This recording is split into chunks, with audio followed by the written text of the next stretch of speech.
বিসমিল্লাহির রহমানির রহিম। আসসালামু আলাইকুম। দীর্ঘ 6 বছর প্রবাসে নির্বাসনে থাকার পর আপন মাতৃভূমিতে আসতে পেরে মহান আল্লাহ তাআলাকে হাজার শুকরিয়া জ্ঞাপন করছি।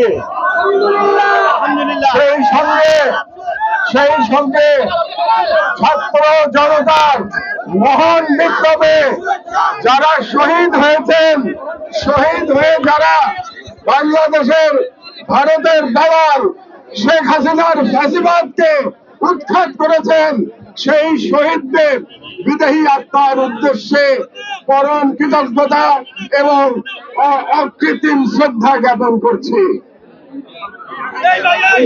আমরা সেই বিপ্লবের শহীদদের কোনোদিনও ভুলে যেতে পারি না। ইনশাআল্লাহ এই শহীদদের আমরা কখনো ভুলবো না। শহীদ আবু সাঈদ নিজের জীবন বিসর্জন দিয়ে, নিজের জীবনের বিনিময়ে ফ্যাসিজমকে কবর দিয়েছে।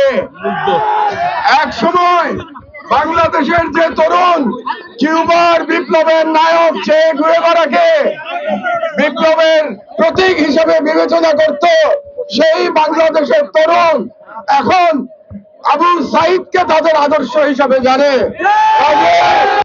বাংলাদেশের বিপ্লবের আইকনের নাম আবু সাঈদ।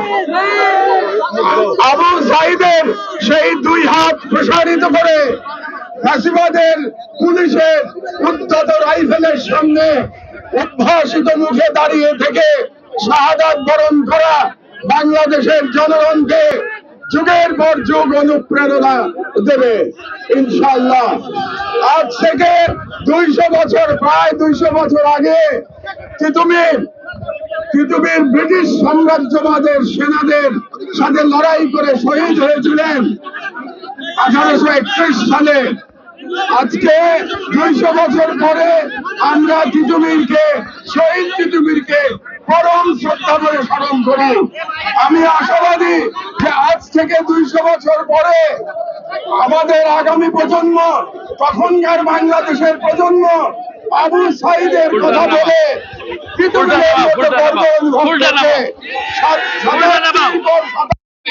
আবু সাঈদ আমাদের কাছে বিপ্লবের আইকন হিসাবে থাকবে। বাংলাদেশে মানবতাবোধের মহানায়কের নাম বলতে গেলে আমাদের বুদ্ধের নাম মনে পড়ে। এখানকার কাছেই এই উত্তরার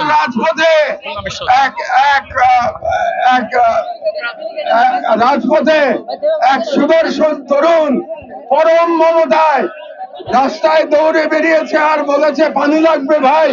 ওই দৃশ্য মনে করলে আমি আবেগ রাখতে পারি না। কাজেই মুগ্ধ আমরা আল্লাহর কাছে রহমত প্রার্থনা করি, আল্লাহ যেন মুগ্ধকে উত্তম পুরস্কার দান করেন।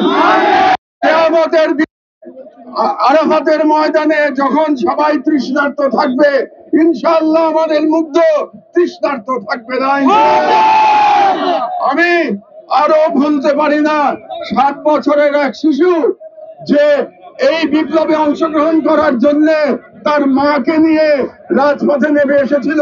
সে আবু সাঈদের কথা বলতে গিয়ে আবেগে কেঁদে সে তার জড়িয়ে ধরেছিল।